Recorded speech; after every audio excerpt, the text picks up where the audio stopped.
what is a woman? Because she said she's not a biologist. I'm going to tell you right now, what is a woman? This is an easy answer. We're a creation of God. We came from Adam's rib. God created us with his hands. We may be the weaker sex, we are the weaker sex, but we are our partner, our husband's wife. Marjorie Taylor Greene's found a way to define what a woman is. The weaker sex, the husband's partner, just kind of hanging out, childlike maybe.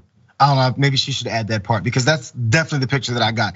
As you guys know, there's an ongoing debate from every conservative that can find a way to criticize Ketanji Brown Jackson because they dislike the fact that a black woman is about to be on the Supreme Court. So there's Marjorie Taylor Greene, maybe that's a new campaign slogan, or maybe it's something like this because she gets her definitions from weird storyboard material like boss, a woman who prays, slays, makes her own money, minds her own business, does her best, and trusts God for the rest.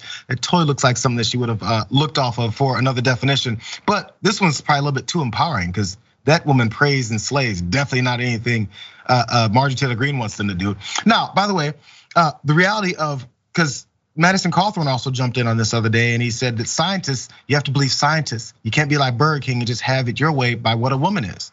Let's listen to what some scientists have said about what a woman is, since we're gonna get technical and they now wanna listen to scientists. Juliet Williams, who's a professor of gender studies at UCLA, who specializes in gender and the law, said it's important to note that this isn't an entirely new debate. This category of a woman has been politically contested. Black women, she said, were not always welcomed in the category. In case you didn't realize that. For example, while in the 19th Amendment granted women the right to vote, for decades, many black women were excluded from exercising that. Also during Jim Crow, there would be bathrooms labeled men, women, and colored. That longstanding view of white supremacy denied recognition as women to black women and women of color. So again, this all crosses with the fact that Ketanji Brown Jackson is also black and they're still treating her like she's not really qualified for what she's up for. Maybe because she's just this black woman. Continuing on.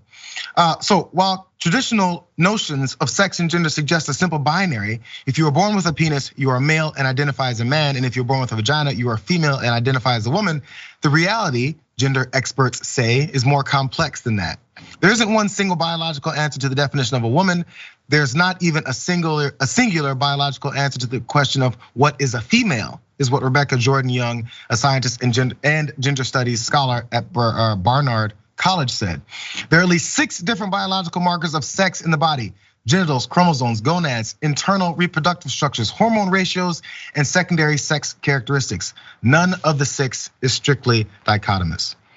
It's weird once you talk to scientists, because none of them really ever want to do something like that because they'd have to read, think, listen, and assess their belief systems. You might get an answer that is closer to what Ketanji Brown Jackson said, oddly. So we're here now, Ida. And now Marjorie Taylor Greene is the foremost expert on what a woman is. So today is my son's birthday. Oh. And happy birthday, baby boy Omar. So let me just tell you, when I delivered my son, I was in labor for 11 hours. I contracted every 2 minutes for 8 of those hours without any help. I had him naturally because I was married to someone who convinced me that that was what made me like a real mom, is not taking any drugs and having a natural childbirth. But I was also a teenager and I was very young and ignorant. But I refuse to let anybody tell me, especially some cornball wacko that is capitalizing on how uneducated people are in this country and has taken an opportunity to get in public office based on, grifting off of the poor people of her region who don't have the benefit of an education to know that she is not qualified to be in that position because she needs to be somewhere where she can get some help. I'm not gonna let anybody tell me that I am the weaker sex when every single person that you come into contact with that is on this planet is here by way of the sacrifice and the battle of a woman. So to call them weaker is just, different is okay. Different is real, different is accurate.